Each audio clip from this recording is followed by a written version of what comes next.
What are you not looking for during an inspection? Well, first of all, go back to saying that we don't want you to over-prepare for an inspection. We don't want school staff to feel that they need to be preparing heaps of paperwork or doing anything beyond what a normal week would look like.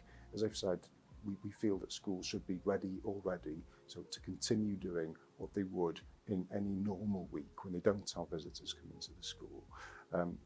Don't feel under pressure to change what you would do normally, whether that's to do with the teaching or other aspects of the provision, and don't feel that you need to be providing us with evidence that you're creating especially for the inspection.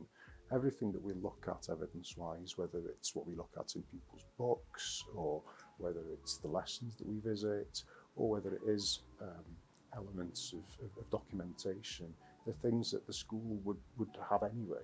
And we'll look at information the school provides us to help us to gain an understanding of the school's life and work, because that's what we want to be able to do. We want to make sure that we've come to a valid evaluation of the school based on the evidence that is available to us.